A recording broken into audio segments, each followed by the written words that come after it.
Hello! For today's video, we're taking you on a captivating journey through the iconic cube houses in Rotterdam. Let's go! So yun na nga, another day, another vlog. At nandito tayo ngayon at dumayo sa Rotterdam para mapuntahan at syempre mapakita na rin sa inyo mga guys ang isa sa tourist spot na dinadayo dito sa Netherlands. This is my second time around na nga na i-visit ang cube houses. Pero nung una ay hindi ako nakapasok.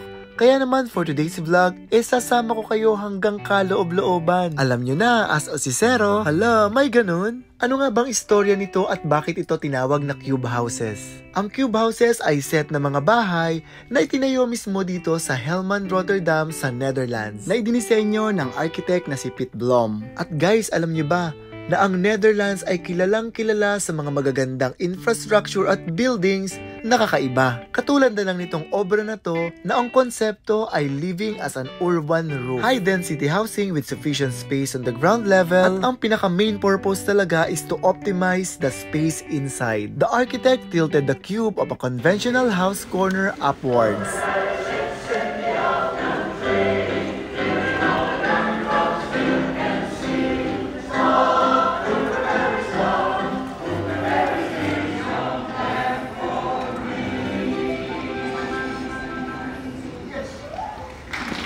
May naabutan pa nga kami ng mga locals na nagko-concert dito para magbigay ng entertainment sa mga visitors. I'm going to give you some information before we're going to go upstairs.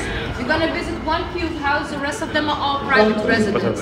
Each house nowadays goes for 415,000 euros. Upstairs, it's 100 square meter divided over 3 floors on each side. You can take pictures, videos, walk around freely. There's no tour guide. In the meantime that you are waiting, please keep your card or cash ready for your payment upstairs. Keep it by hand, it will go faster and we can help you easier. After nga ng konting orientation, eto na talaga guys, makikita na natin at mapapasok na natin kung ano nga ba yung nasa loob ng cube houses na to.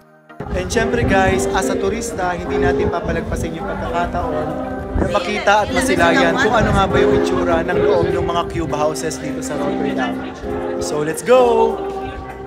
3 euros yung entrance fee or more or less sa pera natin 200 pesos. At ganito nga ang itsura ng pinaka-entrance ng bahay. These houses contains of 3 floors. Ito yung ground floor yung pinaka-entrance at ito nga papunta tayo ng first floor na nandun ang living room at yung open kitchen. At mga guys, alam nyo ba, hindi lahat ng cube houses dito ay pwedeng pasukin dahil ito nga ay private residence na rin. At ito nga isang natitira na cube house na to ang ginagawa nilang pinaka-tourist destination at para mapasok na rin ng mga turista at makita kung ano nga ba yung mga nasa loob nito. Guys, kung titingnan mo nga sa labas, parang maliit lang pero 100 square meter yung kabuuang floor area nito. At talaga namang parang maze sa loob at maa-amaze ka naman talaga guys.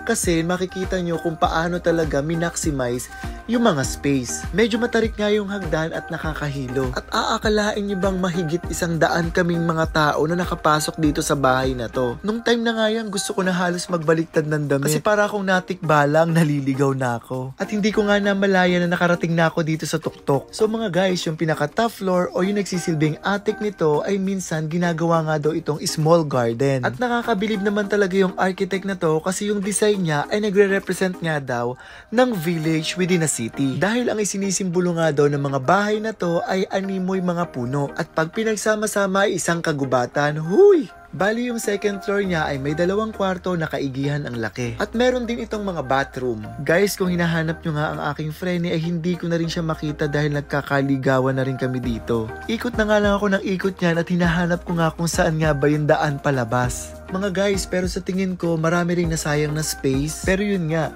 this art cube is a place where art and architecture come together. At isa na naman to sa experience na hindi makakalimutan habang buhay. Kaya naman, for more travel vlogs, please follow for more. So guys, paano ba yan? Hanggang dito na lang muna. Hanggang sa muli. See you on my next vlog. Doei!